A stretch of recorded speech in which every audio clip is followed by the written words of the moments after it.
आज हम लोग आए हुए हैं शोषित समाज दल के कार्यालय में, जहां पे पाटलिपुत्रा लोकसभा से चुनाव लड़ रहे हैं हरिकेश्वर राम जी हैं, साथ में पार्टी के और भी वरिष्ठ नेता हैं। तमाम बातों पे हम चर्चा करेंगे। जिस तरह पाटलिपुत्रा सीट हॉट सीट बना हुआ है, इसमें कई दिग्गज चुनाव लड़ रहे हैं और इस बीच शोषित समाज दल के भी कैंडिडेट हैं। क्या कुछ इन सारे कंपटीशन की वजह से क्या कुछ हो पाएगा? आइए हम बात करते हैं सीधे सीधे हरिकेश्वर राम जी से कि सर, आपने पाटलिपुत्रा में नॉमिनेशन की बात की है, जिस तरह से ये हॉट सीट बना हुआ, दो दिग्गज खिलाड़ी इसमें बीच में, आप अपने आप को जगह कैसे स्थापित कर पाएंगे? देखिए, समाज में जो पोजीशन है तो दोनों जो गठबंधन के लोग हैं तो दोनों गठबंधन सामाजिक न्याय विरोधियों का गठबंधन है, वर्चस्ववादी ताकतों को बढ़ाने वाला है। तो सोशल जस्टिस को अगर स्थापित करना है, संविधान के अनुरूप सामाजिक न्याय और धर्मनिरपेक्षता को स्थापित करना है,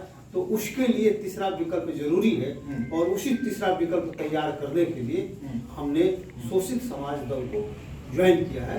इसलिए कि चूंकि शोषित समाज दल ही एक ऐसा पार्टी है जो संविधान को पूरी तरह से पालन करता है और उस पर अपना आस्था व्यक्त करता है, जैसा कि महामंत्री अखिलेश जी ने आपको बताया। तो कहने का मतलब ये हुआ कि संविधान को पूर्ण रूप से डॉक्टर अंबेडकर के सिद्धांत को मानने वाला शोषित समाज दल ही एकमात्र दल है, जिसके कारण हमारी मानिए कि इनके प्रति आकर्षण हुआ है और इस दल से हमने चुनाव लड़ने का निर्णय किया। और क्योंकि समाज में स्थिति बन रही है कि दोनों जो आप देखिए कि वर्चस्ववादी सिद्धांत है, आप देखिए कि एनडीए का टिकट है, ठीक है, तो एनडीए में 40 मान लीजिए कि टिकट मान लीजिए सब पार्टी मिला के है, उसमें 35% सवर्णों को टिकट मिला, जबकि उनका पॉपुलेशन है 10.56%, ठीक है।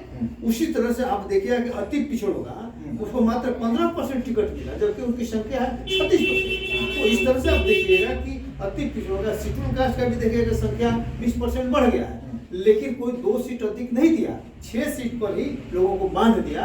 और उसके अलावा 2 सीट भी जो है ना, तो गैर माने कि गैर शेड्यूल कास्ट परिवार को दे दिया। तो ये सारा चीज है कि संविधान के विरुद्ध हो रहा है और सोशल जस्टिस के विरुद्ध हो रहा है। तो सोशल जस्टिस की धारा को मजबूत करने और संविधान को और धर्मनिरपेक्षता को स्थापित करने के लिए जो संविधान के अनुरूप हो, हम लोगों ने बीड़ा उठाया है और वहाँ से हम लड़ना शुरू किए हैं। और हमको उम्मीद है कि रास्ता निकलेगा और दोनों जो अन्यायी शक्तियाँ, दोनों के खिलाफ हमारा कैंपेन मजबूती से चलेगा और निश्चित रूप से समाज का सहयोग मिलेगा और हम लोग निश्चित रूप से जीतेंगे। सर, सवाल यह है कि देखिए कि बिहार में 6 लोकसभा सीट आरक्षित है, जबकि आप कैटेगरी से सुरक्षित सीट से लड़ने वाले लोग हैं, फिर आपने जनरल सीट ही क्यों चुना?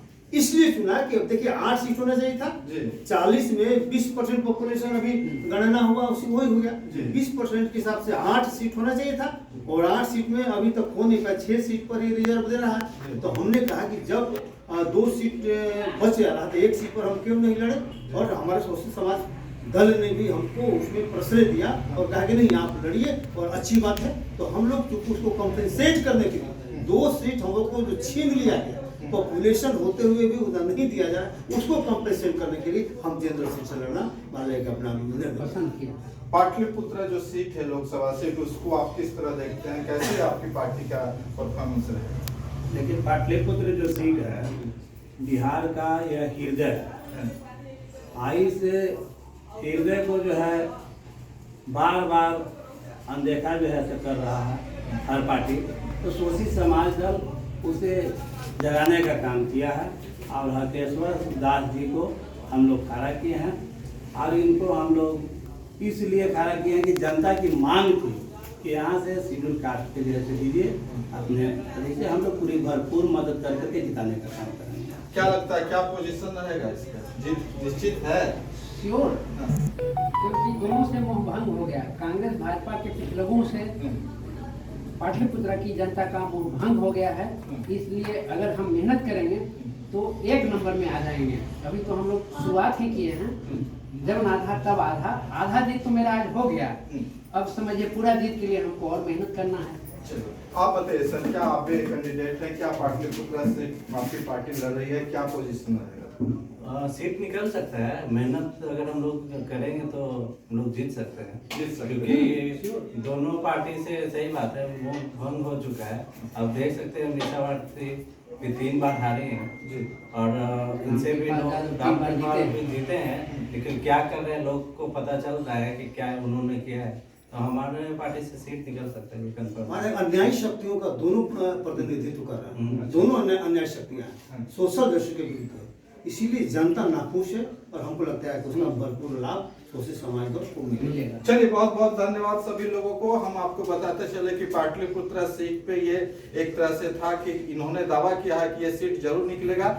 फिलहाल आगे देखिए कि होता है क्या और सीट किस तरह से शोषित समाज दल के पक्ष में जाती है और अन्य दलों के पक्ष में जाती है, तो देखने वाली बात है। जय हिंद। जय हिंद।